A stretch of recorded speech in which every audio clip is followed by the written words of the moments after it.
Assalamu alaikum, I'm Aisha and you're watching Samaa News. Here are today's headlines. The Export-Import Bank of the United States has announced $1.25 billion in new financial assistance for Pakistan, marking a significant step forward in US-Pakistan economic cooperation. The financing is directed toward the development of the Reko Diq mining project, one of the most promising mineral ventures in Baluchistan. US Chargé d'Affaires Natalie Baker shared details of the new commitment in a special message on X, calling it a game changer for both US businesses and local Pakistani communities. Trucks have started crossing from Jordan as Israel reopened the Allenby Crossing to goods and aid for the first time since September. The move follows new security measures for drivers and cargo after a deadly shooting at the site. The crossing is a vital trade link and one of the main channels for humanitarian supplies headed toward Gaza. The United States has, for the first time, criticized China for aiming radars at Japanese military aircraft during a training exercise last week, an incident over which the Asian neighbors have given differing accounts as tensions escalate. The run-in near Japan's Okinawa Islands comes after Japanese Prime Minister Sanae Takaichi triggered a dispute with Beijing last month with her remarks on how Tokyo might react to a hypothetical Chinese attack on Taiwan. A State Department spokesperson has said that China's actions are not conducive to regional peace and stability. UK Prime Minister Keir Starmer has pushed back against Donald Trump's claim that Europe is decaying, insisting the continent is strong and united behind Ukraine. Starmer said Europe remains committed to its core values of freedom and democracy. And he also paid tribute to a British service member killed in Ukraine while observing a new defensive system. A US trade agreement reached with Indonesia in July is at risk of collapsing because Jakarta has backtracked on several commitments it made as part of the deal.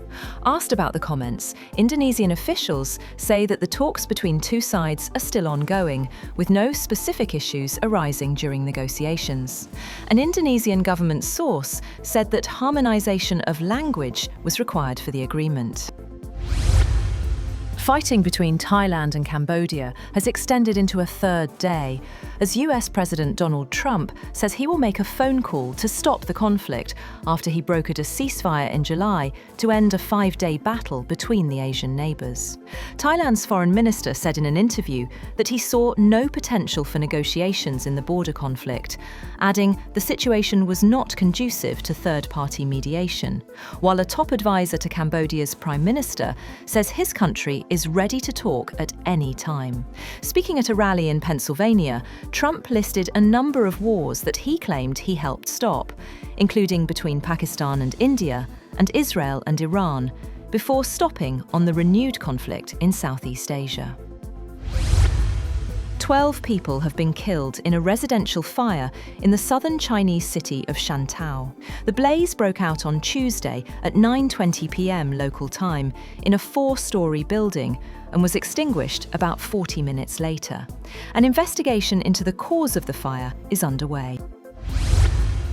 Australia has become the first country to ban social media for children under 16, blocking access in a move welcomed by many parents and child advocates, but criticised by major technology companies and free speech advocates.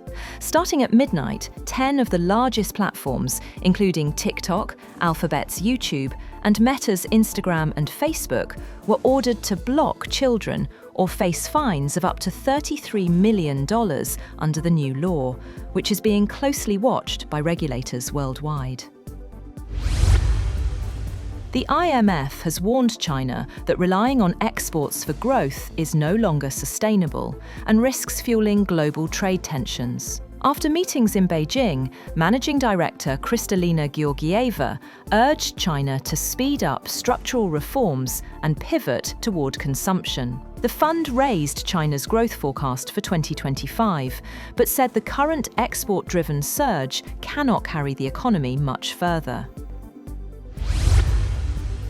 And Venezuelan opposition leader Maria Corina Machado's daughter, Ana Corina Sosa Machado, has accepted the Nobel Peace Prize on behalf of her mother at a ceremony in Oslo. A large portrait filled the hall as applause broke out over news that Machado may soon travel, despite a decade-long ban and more than a year spent in hiding.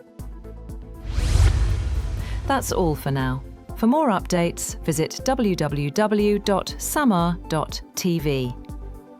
Thank you for watching Samaa News.